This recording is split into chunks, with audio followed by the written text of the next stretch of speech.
Welcome back to the channel. Stay tuned to find out what my next race will be that I'm working towards in around 6 weeks time. So for the last 7 or 8 weeks, all my weekly videos have been titled Building Running Fitness, and that's been as I've tried to get some of this fitness back over the Christmas period. I feel that it's been a success. I feel fitter than I did at the start of these 7 weeks, and feel like I'm in a good place to kick on and go towards some more specific goals now. So my next race in the calendar is the Ashby 20 on the 23rd of March, I believe. So I've got around 5 or 6 weeks to put myself in the best position to have a good run out at Ashby 20.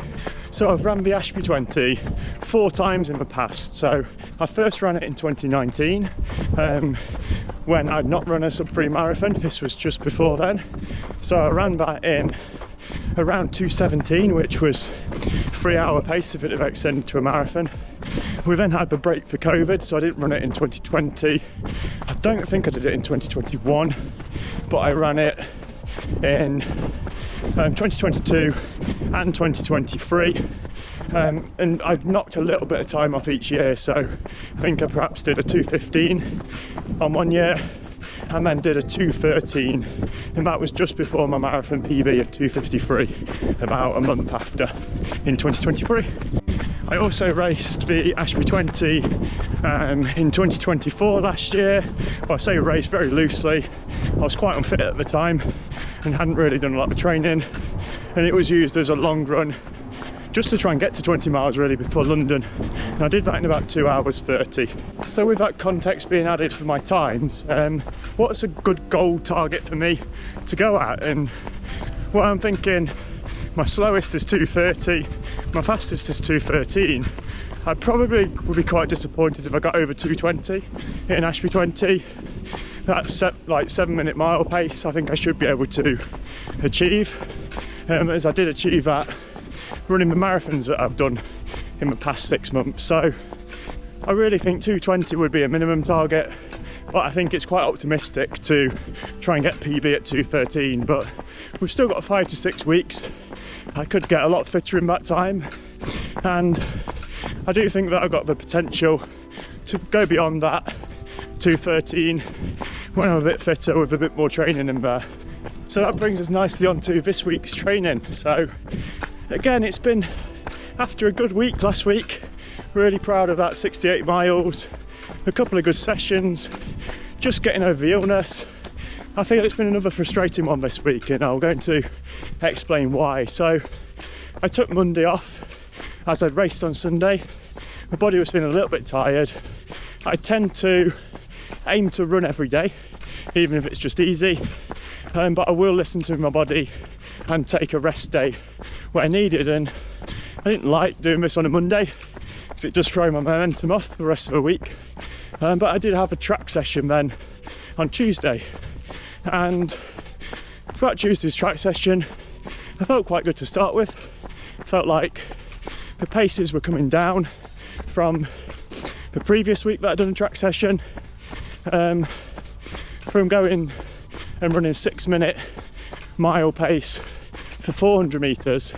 I was doing this sort of pace for a whole mile, and then doing a bit quicker, sort of 5:45, 5:40 pace for the 400. So felt like it was moving in the right direction, but just felt a bit, I don't know, not very well towards the end of the session. I did plan to do another mile on the end, so cut it short slightly, and that's kind of spilled over into Wednesday. That would have been a day to get out and probably do 10 easy miles throughout the day, but I was just that shattered that I couldn't run. So I just think, I don't know, this bug's probably get me down a bit, and I just need to listen to my body and get back on it when it's ready. So while tonight's run is usually down in my weekly plan to do a tempo on a Thursday, somewhere between about 4 or 5 miles, I feel that I can't really justify that this week with only running once and it being an interval session before. So tonight will be an easy run, so will tomorrow on Friday.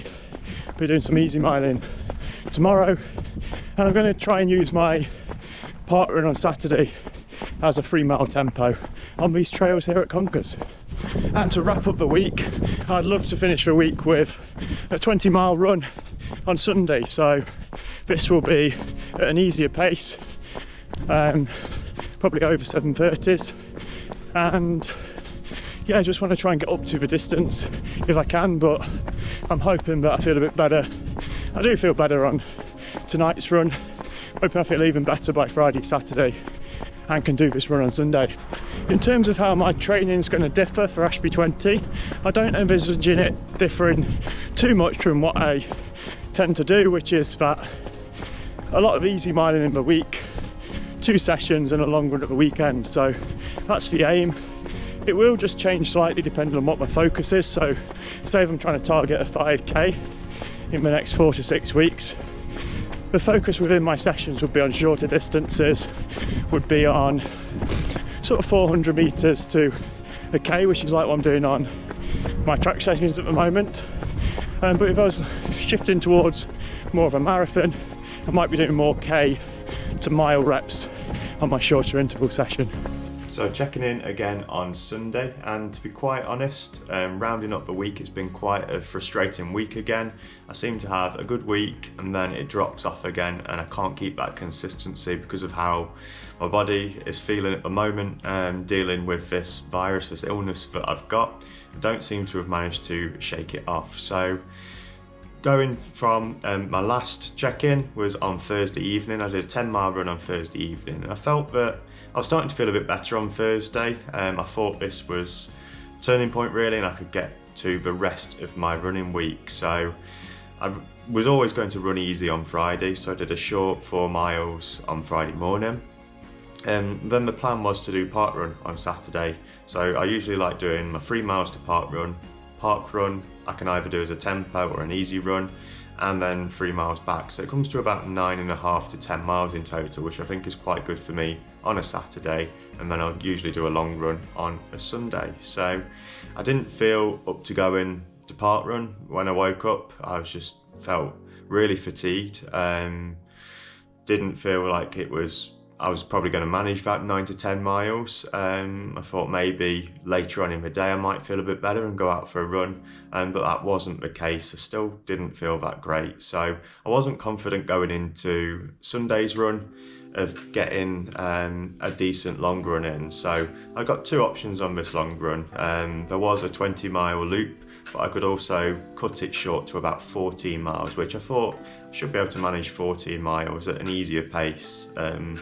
I ran Thursday night 10 miles, that was a very easy pace, but maybe running a bit quicker than this today. I thought I'll be able to manage that, that'll be fine. But as I got about 2 to 3 miles in, it just felt like it was very hard work, even at easier pace.